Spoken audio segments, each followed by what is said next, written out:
এটা জাতির জন্য একটা বিরাট সংবাদ।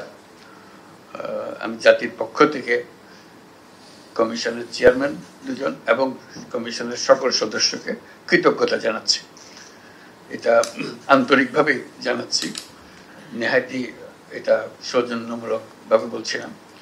আপনারা যখন এই সামান্য দু কথা দিয়ে শুরু করলেন, আমাদেরকে জানালেন, কতজনের মাথা নাড়া দেখলাম, তাতে বোঝা গেল কোন জায়গাতে আপনারা হাত দিয়েছেন।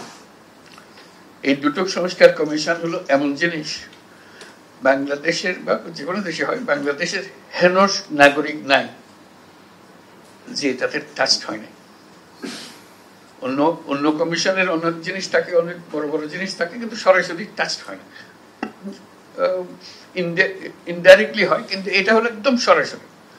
আপনি দরিদ্রতম ব্যক্তি হতে পারেন, ধনীয় ব্যক্তি হতে পারেন, মাঝের লোক হতে পারেন, এটা এই দুটার থেকে মুক্তি নেই। এই দুটির সঙ্গে আপনাকে সম্পৃক্ত হতেই হবে। এবং আমাদের যে অভিজ্ঞতা, দেশের যে অভিজ্ঞতা, এটা হলো হেনস্থার অভিজ্ঞতা, অবমাননার অভিজ্ঞতা। আমরা নাগরিক হিসেবে যে আমাদের একটা দাবি আছে, অধিকার আছে, সেটা ভুলে যাওয়ার অভিজ্ঞতা, নতজানু হওয়ার অভিজ্ঞতা। এখানে যে আসার কথা শুনিয়েছেন, সেটা এই যে সংক্ষিপ্তসার যেটা আমাদেরকে দিলেন, সেটাতেই এত আসা জায়গায় যে হয়তো আমরা এটার থেকে মুক্ত হব, আমরা সত্যিকার ভাবে নাগরিক হিসেবে অধিকার ফিরে পাব। এটাই আমাদের প্রত্যাশা, এবং আপনাদের এই রিপোর্টের মাধ্যমে সে প্রত্যাশা পূরণ হোক। আপনাদের এই রিপোর্টটা আমরা এখন সংস্কার কমিশনের রিপোর্ট হিসেবে জনগণের হাতে দিয়ে দেব, এবং রাজনৈতিক দলের হাতে দিয়ে দেব, সিভিল সোসাইটি অর্গানাইজেশনের কাছে দিয়ে দেব, যাতে করে তারা একমত হতে পারে যে এগুলো করে ফেলা ভালো।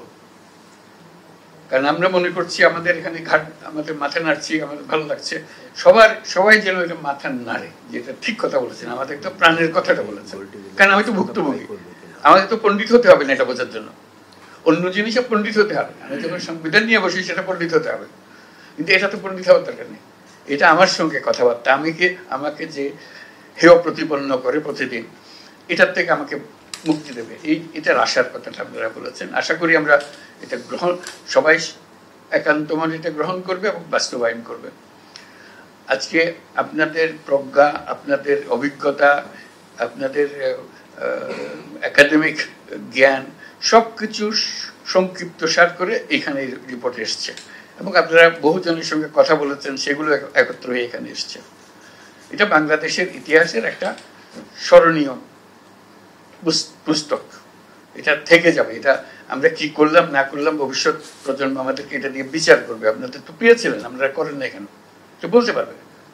এটা এমন না যে আমরা জানতেন না বলে করেন না, এখন তো জানিয়ে দিয়েছে, এখানে বইতে সব বলা আছে, আপনারা করেন নাই। আপনাদের মতামত চাওয়া হয়েছিল, আপনারা মতামত দেওয়ার জন্য গা করেন নাই, অথবা অবহেলা করেছেন, গা করেন নাই। এটা যে একটা গুরুত্বপূর্ণ বিষয়, সেটাকে আপনারা গুরুত্ব দেন নাই। সেই দায়িত্বটা আপনাদের কাছে, জনগণের কাছে এসে যাবে যদি আমরা সেটা সাড়া না দিই। কাজে এই ফসল, এটা জাতির জন্য একটা স্মরণীয় বিষয়, যে এটা জাতি যেদিকে যাক না কেন এই রেফারেন্স পয়েন্টটা থেকে যাবে। এটার সঙ্গে বিচার করে আমরা ঠিক করবো আমরা কদ্দূর গেলাম। আমি এটাও বলছি যে এটা শুধু বাংলাদেশের জন্য না, আপনাদের যে অবদান আছে, যেটা আপনারা রাখলেন, এই কমিশন সদস্যবৃন্দ, চেয়ারম্যান মহোদয়গণ, এটা শুধু বাংলাদেশের জন্য অবদান না, বিশ্বের জন্য অবদান। কারণ এটা সব জাতিকে এটা ফেস করতে হয়। যারা এটা নিয়ে চিন্তা করবে যে আমাদের কি কি বাদ গেল, এটা পড়ার পরে এই জিনিসটা তো আমরা করতে পারতাম মনে হবে।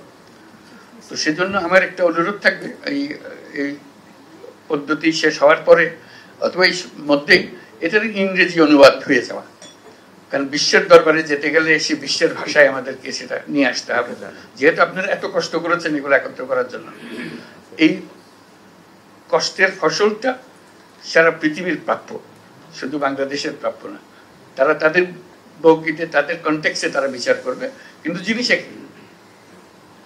ইস্যুটা তারা তাদের মতো করে দেখবে, এবং তারা যখন তাদের দেশের জন্য চিন্তা করবে বা একটা প্রস্তাব আনবে, পার্লামেন্টে একটা প্রস্তাব আনবে, এগুলো ঘাটাঘাটি করবে যে হ্যাঁ ওরা কি করেছিল, ওরা কি পরামর্শ দিয়েছিল। তো সেজন্যই আজকের যেই এই দুটো ভলিউম আমরা গ্রহণ করছি রিপোর্ট হিসেবে, এটা পৃথিবীর সম্পদ হিসেবে, জাতির সম্পদ হিসেবে এবং পৃথিবীর সম্পদ হিসেবে আমরা গ্রহণ করলাম। আপনাদেরকে অশেষ ধন্যবাদ এই কাজটুকু করে দেওয়ার জন্য। আপনারা ইতিহাসে স্থান করে নিলেন এই কাজটা করে দেওয়ার জন্য। জাতির পক্ষ থেকে সেজন্য সবাইকে আবার ধন্যবাদ জানাচ্ছি।